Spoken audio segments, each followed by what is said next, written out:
Good morning, everybody. This is Tom from Weekly Gospel Reflections. Hopefully everybody's doing well today. Today we want to talk about the love of God. God is love, God is pure love. He loves us for who we are because He created us. He created everything about us. In fact, we have His genes. And when God created us, He created us to be honest and live life and enjoy life.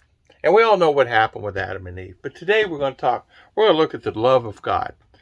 In this world, we sometimes don't realize how much God influences our life, and no matter what we do.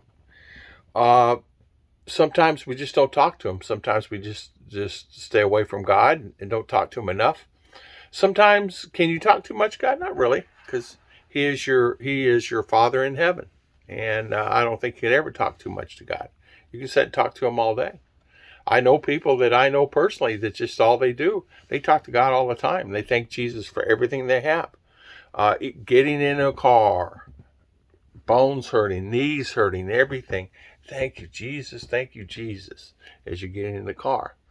We sometimes don't realize all the influence that we're surrounded by, all the social media and all the negativity and all the things and all the world's going on, and everybody has their own agenda. Everybody has their own thing going on. Everybody's doing their own thing, whether it's right or wrong. Should we judge? In a lot of cases we do. We know what is right and wrong, and whether they're doing right or wrong, we let God take care of that. So we're going to look at Mark. We're going to look at 12:30. And this is, everybody probably knows this verse. Love the Lord, your God, with all your heart and with all your soul, with all your mind and all your strength. The second is this, love your neighbor as yourself. There is no commandment greater than these. Wow, what does that tell you? All of us sometimes, when you love God, you love Him wholly. You love Him all the way. Now, sometimes what happens, we get the temptations in our mind and we get bombarded by that. We get bombarded by the temptations that's in the world, and we say to ourselves, well, I'm going to do this, I'm going to do that. Well, we sometimes realize that that's maybe not a right thing to do. An example would be, say for instance, let's just say you're an alcoholic. You're an alcoholic, and you know that if you drink one drink, you're going to end up drinking 10. So you pretty well stay around away from the bar scene. But there are going to be times where you actually go out to eat with someone and they're required to go to that particular bar, or a bar maybe you visited before and you had your own chair at it. Well, God is there. Before you go in, you say a prayer to yourself, or out loud, you say a prayer to whomever's in the car with you. You pray that you do not partake. Now, God does not care that you drink. You may have the gene that if you drink, you're going to keep drinking. It's moderation. It's like anything. When you do something over moderated, overeat, can be detrimental to your health. God don't want you to do that. Over drinking, over drugs. He doesn't care that you take medication because you have a chemical imbalance or something going on in your body, or hormonal or mindset or minds. It's when you overdo it and you get hooked on that particular drug. That's what happens. I'm an extremist. I can pretty well stop anything at any given time. Doesn't mean that the temptations still aren't there. I used to smoke. Then I went to pipes, like, with the tobacco. And then I went to chewing tobacco, cigars, things like that. And I just said one day, okay, I'm all right. That's enough of that. Done that. And I've had my thing on drinking. Did I drink every day? No. Did I drink some days every day? Yeah. Back in the day, because it's just stress, life, jobs, things. I wish I had that money back. But life in general. So I said, stop. I stopped. Did the temptations still there? Sure, they're there. Take cigars, they're still there. Sometimes I'll eat something now, and the temptations there, eat more, till you're sick. And I think sometimes what it is it's that temporary happiness, it's that feel good feeling. Now, God gave us a choice. He gave us something that People don't really realize the right to make a decision on our own. He gives us the paths. Sometimes we take the wrong path, but it doesn't mean he disowns you. It doesn't mean that he's going to let you go. God is going to be with you during that time of that path, whatever path you're taking. Now, once you receive Christ in your heart, you don't ever lose him. He's there forever. Now, the thing of it is a lot of people kind of get off filtered and they get off the path, they backslide, they go down over here. Does that mean God is not with you? Now, if you completely do the same thing over and over and over like the Israelites and you're stiff-necked and you just kept doing the same thing in prostitution and adultery, and he's forgiven and he's forgiven and he's forgiven and he's forgiven through the 100 years or 80 years or 70 years, through all that's happened, I can understand. Because God does not like somebody to go and repeat the same thing you just did and you ask for forgiveness. It doesn't work that way. I know I can get away with it. I'm going to go do it. I'll just pray to God that please forgive me for doing it and everything will be okay. It doesn't work that way. It may, in some religions say it's that way. It's okay, you can do that. But I think overall, common sense tells you, it's like a child and you're raising a child and he keeps doing the same behavior over and over and again. Eventually you're going to say, okay, I'm just going to let them do the same behavior because they're going down a destructive road because you're tired of doing it. They're getting 16, they're 14, they're 12, and then they're 18, they're 19, and they're still doing destructive behavior. 20 and 21, and hey, can I borrow money? Can I do this? Can I do that? And they're in the 30s, still same situation. So what you have to do is realize that God is going to be there for you, but he's not going to take the crap. He's not going to take all the junk that you bring with it. So I think we should always talk to God all the time. Loving God, he's a loving God. If you look at Jonah, look what Jonah did. He was supposed to go to Nineveh and preach against it. And so Jonah decides, oh, no, I'm not doing it. I'm going to Tarshish. So he takes off and gets on a boat. And God says, no, where are you going? I told you to go do this, and you're doing this. So even God got frustrated with him. The guys on the boat said, okay, let's just throw him overboard. They threw him overboard. So God sends a whale to pick him up. Can you imagine being in that old stinky whale? And he's alive? How did that, right? All the seaweed, all the smells, all the odors and all that had to be pure torture. You can't run from God. You may think you can run from God. You're not going to run very far. And if you run far enough, he's going to find you. He knows where you're at. Maybe you're upset. Maybe you're not thinking he's listening to you. Maybe your prayers aren't being answered.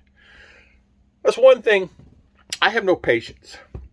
And sometimes for me, even me, I have to wait and stand back. I have to wait and stand back. As you guys know, I'm trying to get my wife here from the Philippines. We're waiting on a green card interview. What a nightmare. How can you not just go ahead and tell us? On February the so-and-so, the 15th, you'll be here at 8 a.m., 8:05 a.m. Bring this with you. And okay, we'll have the interview. But you know, if that's the case, they should be able to do 100, 200, 300 interviews a day, right? You got 5 people doing it, 10 people doing it, right? 5-10 minute interview, that's all they are. So, as for a green card, everything else is approved. It's a green card to work. If you're on the other visa, you bring them here, you get married here, then you go get your green card. But no, I got married there. So it messed things up. But see, God is there no matter what. It may not be the speed I want it to be, but he's there. He's working behind the scenes. He always has a plan. Back when I first arrived there, I had 3 wishes. I wanted land, a car, and a nice place that I could do a small garden. I had those 3 wishes. So when I got there, I prayed to the Lord and prayed to the Lord and prayed to the Lord, prayed to the Lord, prayed to the Lord, can you get me some land? And we want to land in a certain area because we didn't want to go up in the mountains and things like that. So we wanted to land in a certain area. Guess what? God provided. He got me a car. He got me land. And I had a garden that's already halfway started or semi-started. There was potato there, and there's sweet potato there. There was yams, there was carrots and things like that. But so you could. It was just amazing how God provided all three of the things that I wanted. And so I would pray like that every day. When you feel sad and nothing's happening in your life, reach out to God. Just reach out to God and talk to him. Even Moses, God helped him so many times coming across the desert and needed food. He fed him manna, the bread. Told him pick it up every day. Whatever was there on the ground, pick it up the next morning. Clean it up. Don't leave it there. So some of the Israelites would say, okay, God, he said, please rest on the Sabbath. Don't do anything on the Sabbath. So make sure you get the bread, because there's not going to be bread dropped there. So get enough bread so you can make it through the Sabbath. Well, what they did was they were hungry, some of them, because they didn't do what God told them to do. See, you have to listen to God. If he's talking to you, you know he's talking to you. There's going to be signs. It's going to be signs you just say, I just saw that. And maybe it's on this road sign. Or maybe somebody told you something. Or maybe something God is telling me to tell someone or someone. And I don't know he's telling me, but I say it. And the guy says to me the other day, that's what God wanted me to. God just told me about that. I go, really? He said, yeah. And I said, well, that's God. God's working through me to get to you to do whatever. And he goes, it's funny. That's the same thing that I was asking about. So see, God works with us. Just always remember this. Always be strong. Never give up. Just never give up. People, a lot of you guys know this verse, and I'm going to say this verse. Let's see here. Let's see if I can find it here. I'm going to do it because you guys already know what it is. John 3:16. For God so loved the world that he gave his only and one Son, that whosoever believes in him shall not perish, but have eternal life. For God did not send his Son into the world to condemn the world, but save the world through him. Now, when that tells you something right there. He loves the world. He loves the people in the world. He created us. He created us, and he wants us to praise him, praise his name. Don't worship any other gods. Don't worship your cars. Don't worship your houses. Don't worship money. Don't worship all these things, because you're not going to take it with you.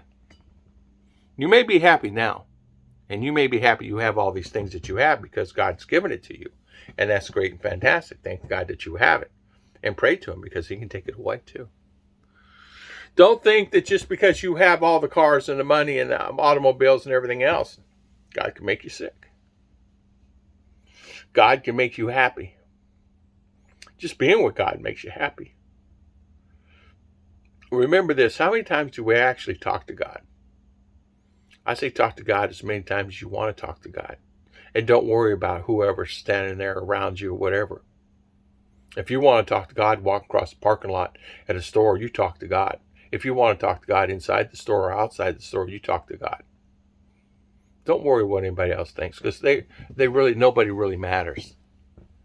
You're walking across the desert. You've been out there in the desert for many years, and you only have one or two sets of clothes, and you only have one pair of sandals. Most people don't even have any sandals, but a lot of the Israelites had sandals. Can you imagine? They wore the same clothes and never wore out, and the same shoes. Who did that? I ask God every day, please, my tires on my car are getting old. I need to buy tires. And I've been not buying tires because they're kind of expensive. And I've struggled finding the money to buy them because it's costing me a lot presently. And I ask them, please let the tires be like the tread on the shoes of the Israelites when they walk across the desert for 40 years. May you please help my tires last a little bit longer so I can get the funds. And luckily, the Lord has blessed me, and hopefully I'll get some tires this week. The thing that is very important about God is pray earnestly, pray honestly, pray humbly to thy God. He will grant your wishes in his time, not your time. His time is different than our time. I think that if we really look at the situation, we're here from when we're born from 1 second old, 1 minute old, all the way until hopefully in the 80s and 90s. That is really a short period of time. You have to make the best of it, the best of your ability. Treat everybody with respect and honestly and honor. Don't get angry. Don't be easily to anger. God does not like that. He does not like people easily to anger. Don't be easily to make decisions and have judgment against other people. You will find yourself standing in front of Jesus saying, he's going to look at you and say, easy to anger, easy to fight, easy to have rage, easy to cause trouble. Where shall I put you? In heaven or somewhere else? Really makes you think. You think they want an angry person in heaven? No, they don't want an angry person in heaven. And not saying that it should be that way, but why not, right? It's what you do here that matters, not what you're going to do up there. It's what you do here that matters. And that's what we need to think about. I want to thank everybody for always watching my videos. I want to thank everybody for always coming on Tom and Ruth Philippine Adventures and my weekly gospel channel. God bless everybody, and I'll see you guys next time.